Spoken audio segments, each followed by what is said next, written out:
Long time no see, lads and lasses. Hope you're not sick of my face on these shows yet, because where else would you rather talk about Super Bowl 60 than in snowy Syracuse, and who would you rather talk about it with than me, Max Gifford.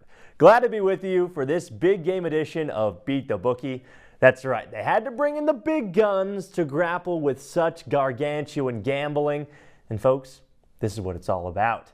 There is no tomorrow. This is for the whole Magilla, for the whole ball of wax, for the whole kit and caboodle, for the whole enchilada, for the whole shooting match. This is for all the marbles. So let's put on our betting sweaters for the Patriots and the Seahawks. Mel Gibson's militia movie versus Water Ospreys. First, let's address the Andy Reid-sized elephant in the room. Yes, I came on this program 20 weeks ago and told you the Chiefs would be in the Super Bowl. That same KC crew is currently in Cancun and wasn't even in postseason contention.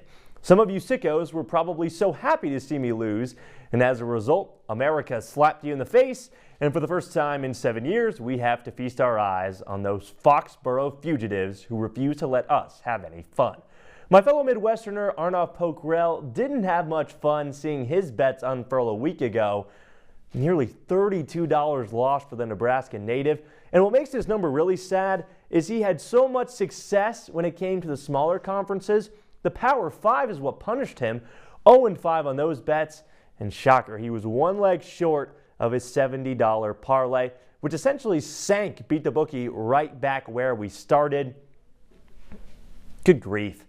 You gotta feel for Griffin Marcy, man. He got us off to such a good start. Something is still better than nothing, though. That $5 is doing some foreshadowing as well. So don't worry, Griff. We've got Giff here to keep us in the green. So let's get the first set of bets started. It's time to beat the bookie. Hey, Jerry, you better yell! Show me the money! Show me the money! Let's make a couple things clear first. I have no allegiance to either of these teams, or any NFL team as a matter of fact. With that in mind, I'll have some prop bets on both sides for you, with some amusing antes sprinkled in throughout the show. In fact, my first two predictions are perfect for your free game festivities. How could we not kick off with the coin toss? The finest 4 seconds in all of sports, some might say. In a touching tribute to that time duration, I'll spend all of 4 seconds telling you what to take. Tails never fails, and heads has a 50% chance to fail. That's $5 cash on the coin toss to beat tails. Our next bet takes us to the national anthem, so allow me to channel my inner Charlie Puth for the next pick. You just want the over, that is where we'll start. Baby, you just sit around and hope it's more than 2 minutes. Yeah, 2 minutes is the over. That doesn't seem so hard. After all, it's $5, so let's bet and see it through. 500 pennies on Mr. Puth and his perfect pitch to push past the 2-minute mark on Old Glory. Let's start our player props with the visiting New England Patriots. It pains me that the Pats are back, but at least notable Hall of Fame exclusions Bill Belichick and soon-to-be fourth balloter at this rate Tom Brady aren't the story. Instead, the Hall of Fame's latest leave-out, Robert Kraft, has recreated TB12 in the aggregate with Ann Michael May's husband. I know better than to bet against New England quarterbacks in Super Bowls, but even that Fox analyst that some consider the best was never at his best for the beginning of these big games. Brady didn't score a point in 5 of his first 6, so I have a feeling Drake may struggle at the start. So I've got $5 on the North Carolina kid to throw under 44.5 yards in the first quarter. A wager like that would most likely lead you to the conclusion that I'm counting on the rest of the backfield and the running backs to do some damage, which is half true. Rest assured, we'll get to Ramondre Stevenson in a bit. Let's turn our heads real quick to the rookie Travion Henderson. You'd imagine an AFC championship with some of the worst weather imaginable would mean more reps for your RBs. But Henderson has just 7 carries over the previous 6 quarters. It sounds like Travion has also been taking some turns with the special teams unit. I don't think it's quite Trey's day. So let's ride with his under on rush attempts at 5.5. All right, Patriots fans, take a chill pill. I promise I have some positive picks for the pride of New England. In fact, I foresee my favorite 150th overall pick in fantasy football this season scoring a touchdown. The Seahawks have had a few falters, but have had a lot of trouble with tight ends. Some call him the Hammer. Triple H has also been thrown around. Give me Liberty and give me Hunter Henry anytime touchdown for 5 buckaroos. If you're wondering why I'm only filling your plate with $5 wagers, well, the Beat the Bookie overlords learned how lucrative my betting can be and donated 15% of my allotment to some of our fellow CitrusTV associates soaking up the sun in Santa Clara. Word of warning, this first guy refers to soccer as football, so take that as you will as we welcome Nicholas Whaley. Well, Max, I'm outside the FanDuel set behind me, and I'm getting a little bit of the inside scoop because if we learned one thing for the AFC Championship game between the Broncos and the Patriots is that for the Pats to win the Super Bowl and go up against the best defenses in the NFL, Drake May's not going to get to throw that much. He only had 86 passing yards against Denver, and he ran 65 yards, including that crucial first down towards the end of the game. Give me Drake May over on rushing yards. I think that will be the big difference on Sunday against the Seahawks. He will find those pockets of space and be clutch for the Pats. What a way to put a stamp on the Patriots portion of this show. Never a reason not to smile with Nicholas Whaley on our airwaves either. I do honestly believe Mike Vrabel can beat anybody if Drake May is using his legs. Before we start on the Seahawks side of things though, you didn't really believe I wasn't going to bet on the halftime show. I'll be honest, I couldn't tell you a single tune by Bad Bunny. But I do know some semblance of Spanish, so here it goes. Mi predicción es el over de 11:30 canciones. Si Bad Bunny canta 12 o más canciones, ganamos. Así que apuesta $5. Hopefully my good friend Rob doesn't run me out of town for that especially broken Espanol. Part number 2 of our player props is primarily centered on Seattle. So who better to set the tone with than Mr. Seeing Ghost himself, Sam Darnold. To paraphrase my all-time favorite book, I like that Sam I am. And he can win in a boat, or with a goat, or in the rain, and in the dark, and on a train, and in a car, and in a tree. He is so good, you see. So he can win in a box, and he can win with a fox, and he can win in a house, and he can win with a mouse. He can win here or there, so Slingin' Sammy can win anywhere. Give me the Ginger General to rush over 2.5 times for $5. By the way, kneel downs do count towards that total. You didn't think I'd bet on Gingers, did you? If you really know. So if the Seahawks quarterback runs, I guess that means their backs have to bring in the balls. We'll get to Kenneth Walker down the road, but the backup George Halani is who I have my eyes on. The Seahawks don't take too many shots, and the Pats' strong secondary suggests these passes may have to be short ones. So I have a hunch and a fiver that says Halani hauls in more than 1.5 receptions. That being said, I'm not as high on Rashid Shaheed for the Super Bowl. Don't get me wrong, what he does on special teams is tremendous, and I would love if he had a house call on a kickoff or a punt. For that exact reason, though, Mike McDonald may not want to use Shaheed and sideline him for some of these routes to ensure he's rested for those returns. I'll settle with 5 smackers on Rashid's under for receptions at 1.5. Let's keep going down the depth chart because you knew it was coming. Jake Bobo, baby. It had to be done. I was never not going to pick the New England native against New England. There was truly no one better to be the bad guy that stops his buddies, the Griffin Bloomsteins, and Matthew Parrys of the world alike to make sure there is no parade down Patriots Place at any point in the future. I think Clint Kubiak's throwing the kitchen sink at the Pats for his final game as a Seahawk. So we'll put a crisp $5 bill on Boba Fett to find over half a receiving yard. That's all he needs, just half a yard. So I've got you set to stare at your TV and wait for Mike Tirico to tell you the ball carriers and catchers to clinch these very microscopic props. But leave it to the guy who begs for an $80 buy-in every year for fantasy to bet on the basics. Here is everyone's favorite beam lighter, Nico Horning. Max, look, buddy, we disagree on a lot of things. Ohio State football, Indiana football, but congratulations to your Hoosiers. Look, I know you picked Sam Darnold for over 2.5 rushing attempts. Now, I agree with you because this Patriots defense is going to swarm on Darnold. He's going to force to go out of the pocket. But guess what? There's going to be a guy he's throwing to on the run during Super Bowl 60. That is Jackson Smith-Njigba from Ohio State, and he's going for over 93.5 receiving yards this week. Against LA, over 150 receiving yards. Granted, that was a shootout. JSN can get it done, and he's going to lead the Seahawks to a Super Bowl 60 victory. Shocker. OH, I know Nico wasn't picking against the former Ohio State Buckeye, who should in theory ball out, unless Christian Gonzalez can go God mode, which is also not out of the question. We all know Mike Vrabel is a believer in no naps, and that Mike McDonald does not care. So if you combine the two, does that mean they do not care to know the color of the post-game Gatorade shower?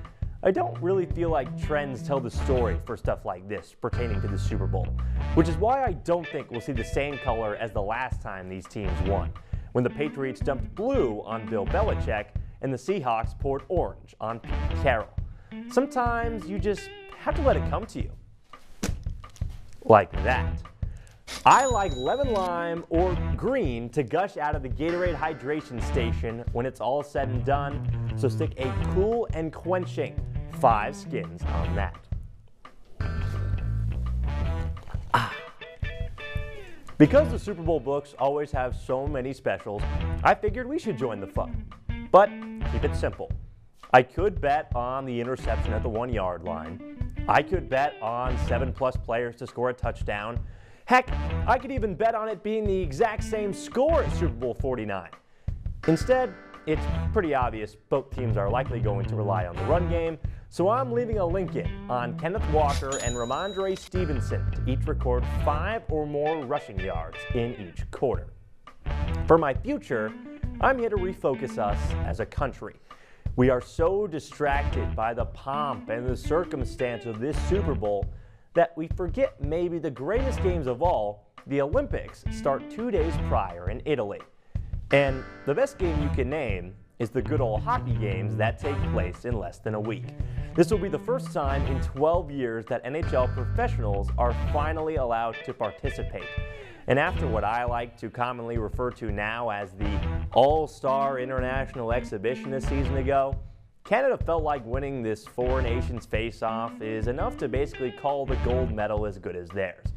As much as I will say the Stars and Stripes still have what it takes, there's not enough reruns of Miracle I can watch to convince me this Team Canada crew isn't one of the greatest collections of hockey players maybe ever. So it's times like these when God listens and answers prayers. Because even if the red, white, and blue boys can't get it done, if you declare with your mouth, McJesus is Lord, and believe in your heart that he'll score the most goals in the tournament, you will be saved from at least some summer when Team USA takes the silver. Most of our future bets still won't come to fruition until March Madness, so I figured here's a good way to get back in the green after Griffin Marcy missed with his matchup prediction. Let's put on our chef hats and cook up a perfect parlay. You thought I was joking, didn't you? For this parlay, I made it a point of emphasis to put together 4 courses for you that not only has some flavor, but also fills your pockets. For the appetizer, we've got the first half total going under 23.5 points. I'm expecting a defensive slugfest, and offenses can typically start cold, so I feel as if that's a reasonable starter.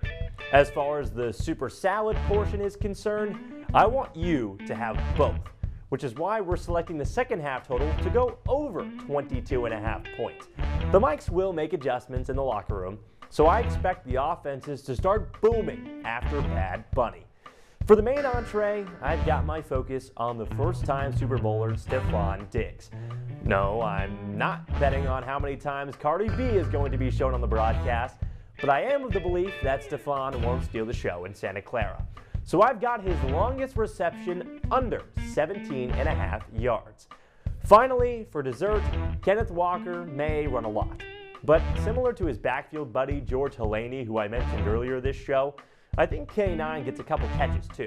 So I expect the halfback to have over 21.5 receiving yards, the chef's kiss, and what will multiply your money tenfold with just a $5 wager. Some may say there's been too many cooks in the kitchen on this program. So without further ado, let's welcome in a man who I personally wouldn't let near my money or my kitchen, Adam Avon. Max, my friend, hello from San Francisco here on Radio Row. I'm next to the DraftKings set because I'm the Draft King, because I won our fantasy league, obviously, because nobody knows more about football than me. But look, that's besides the point. I promise, listen to me when I tell you, Kenneth Walker will go over 98.5 rushing and receiving yards. Look, I have the inside scoop. Everybody here, 99% of the media covering the Super Bowl this season, believes in the Seahawks. And the reason why is because the Patriots have these lapses on defense. What did Jarrett Stidham do in the first drive of the last game? 50-yard touchdown to kick things off. In this game, Kenneth Walker, we know the ability that he has to break free. One pass or one rush away, 50 yards for a touchdown, we know he has it in him. 100 yards here for on both sides of rushing and receiving combined seems like the easiest lock to me in the Super Bowl. Give me the Seahawks. I'm curious who you got though. Well, Adam, looks like both of us are counting on K9 to help cash us some more money. I think it's a very fair play, especially with Zach Charbonnet injured and out of the picture. You've probably been patiently waiting for my big game bets, but if you've been paying close attention, you can probably piece a couple of them together already. First, for the over-under. I do really think the defense dominates this game. Say what you want about the Patriots and their cupcake schedule, or the Seahawks and their 70-plus point games against the Rams. These two teams have defensive-minded coaches who cannot and will not take risks until they have to. As a result, we're not risking anything more than 5 units on the under at 45.5. Before we get you the spread and money line and see what the C-suite has to say, I need to be honest with you guys. That's all right? That's right, you. My grandfather and I have bet on the Super Bowl back and forth since I was 10. I'm currently 22, and even with age, I have not gotten any wiser. Heck, I'm probably single-handedly keeping him retired with the amount of money I've given to him over the last dozen Super Bowls. Thank goodness for my GOAT Patrick Mahomes. That was a fun freshman and sophomore year for sure. So now that you know the stakes, you hopefully can trust me for the final 2 picks, which are the spread and the money line. I've already gambled with my grandfather again, so the writing is on the wall for this one. Let me hear you. Seahawks! Seahawks! Seahawks! $5 on the 4.5 point spread, and while we're at it, hammer the Hawks money line. Yes, betting against the Patriots is like betting the sun to rise in the West. But Seattle's quarterback is better right now. I'm sorry, I don't care if Drake May is going to win the MVP. Their skill guys are more superior. Their D-line as a whole is more dominant. Their linebackers have more brute force, and that secondary is something special. I have a feeling, though, the C-suite may disagree with me. Wow, what a photo from me on the beach. I really hate the beach. I hate sand getting there, and I hate losing bets too, and I think the C-suite's going to lose every single one of their bets because they faded me completely. The only thing that's bad, though, is the hosts have not gotten a single bet right. So something has to change, or it's not going to change at all. Griffin may be betting with his bias, but I'm betting with my brain. So let's recap those sweet 17 bets you can tank to the bank for this big game. I've got $5 on the coin toss. Yes, I know there are a lot of bets. In addition, I got the national anthem to go over. And then as far as the Patriots bets are concerned, we've got Drake May's first quarter under in passing yards, Travion Henderson's under in rush attempts, and an anytime touchdown for the tight end Hunter Henry. We looked at Nicholas Whaley's bet. He's got Drake May to go over his rushing yards. And then the halftime show over, it should be about 12 songs, if you will. Then the Seahawks, as far as they're concerned, we've got Sam Darnold over his rush attempts, George Hallaney over his receptions, Rashid Shaheed under his receptions, and Jake Bobo over his receiving yards total. Then Nico's got his Ohio State guy, Jackson Smith-Njigba, JSN, over his receiving yards. I've got the winning team Gatorade color to be lemon, lime, or green. Then I've got a little bit of a special, Ramondre Stevenson and Kenneth Walker to each record 5+ yards and a quarter. That should be a fun one to monitor. And then my future, Connor McDavid to lead the men's ice hockey Olympics in goal scoring. For my parlay, I've got Stephon Diggs' longest reception under 17.5. We've got Kenneth Walker's receiving yards over 21.5, in addition to the first half under and the second half over. Adam Avon decided to copycat me. He's got Kenneth Walker's over on receiving and rushing yards combined.